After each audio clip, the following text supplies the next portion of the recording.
A inclusão, ela precisa ser trabalhada com evidência, né? O que é evidência? Com metodologias, com estudos que têm lastro científico e neurocientífico, né? Então, quando a gente olha para a inclusão, a gente fala, nossa, então eu preciso fazer o quê para incluir uma criança? A primeira coisa que eu preciso fazer para o meu aluno, né, para o meu aluno que vai ser incluso, é entender que mais do que um direito, quando eu estou falando em inclusão, eu estou dando, é um dever da gente poder propiciar momentos de aprendizagem para todas as crianças.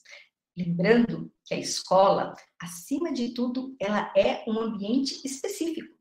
A escola, ninguém vai para a escola para socializar, ninguém vai para a escola. Não, a escola também é um ambiente de socialização. Mas eu sempre falo que a educação escolar, ela tem algumas características que são peculiares. E quando eu estou falando nessa questão da educação, e a gente fala muito sobre isso, quando a gente vai estar entendendo que esse processo educacional, se eu faço coisas que são boas para as crianças com dificuldade, eu acabo ajudando todas as crianças, porque todas as crianças conseguem aprender. Então, vocês querem saber qual que é a primeira coisa, que é o mais importante para um processo de inclusão? É isso que a gente está fazendo aqui. Conhecendo, aprendendo. Em uma das lives que eu fiz esses tempos lá no canal da NeuroSaber, a gente olhou uma pesquisa com uma revisão sistemática sobre as principais metodologias, né, e as principais formas de inclusão de crianças com TEA, e que davam certo dentro da sala de aula.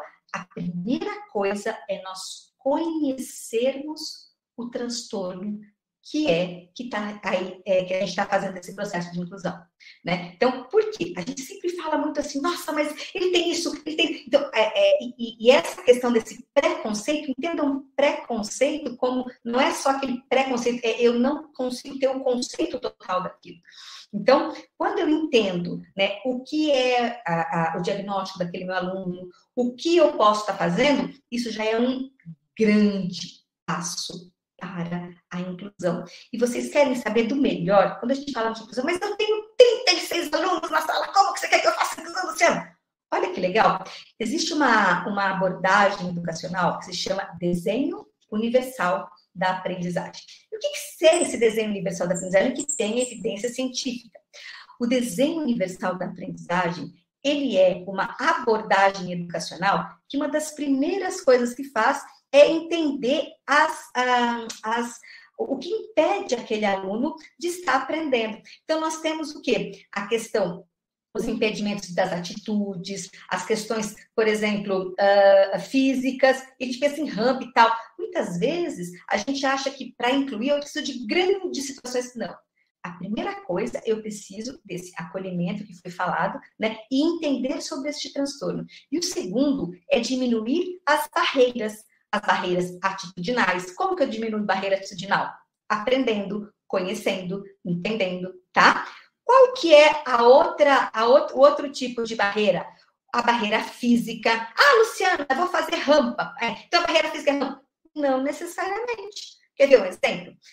Numa das minhas aulas, eu dou o exemplo de uma sala de aula em que tinha uma criança com autismo e nessa sala de aula as crianças arrastavam a cadeira e fazia barulho. E qual que foi a ideia da professora? Ela pegou bolinhas de tênis, cortou e colocou embaixo das cadeiras, ali das pernas das cadeiras. E aí não tinha mais barulho. Olha só. Então, a gente tem a impressão que as barreiras físicas é só rampa. E não. Agora, a minha pergunta. Diminuir o barulho na sala com arrasto de cadeira é bom só para criança com autismo? Porque eu não gosto de barulho de arrasto de cadeira. Ou um sinal barulhento. Será que aquele sinal barulhento que muitas vezes causa uma crise numa pessoa, será que aquilo também incomoda outras pessoas? Então, muitas vezes a gente acha que para a gente fazer a questão da inclusão, a gente precisa de grandes coisas. E, na verdade, não. Eu brinco muito que a inclusão é uma maratona. Sabe o que é uma maratona? Ninguém vence uma maratona saindo e correndo na primeira. Não. A gente tem que treinar. E vai ter muito erro. E vai ter muito acerto. Mas vai ter humanização nesse processo. E por que eu falo isso? Porque a gente sabe que as evidências falam que a criança, dentro de uma sala de inclusão, não é só bom, né? Não tem só benefícios para a criança que está sendo incluída, principalmente para a sala de aula como um todo.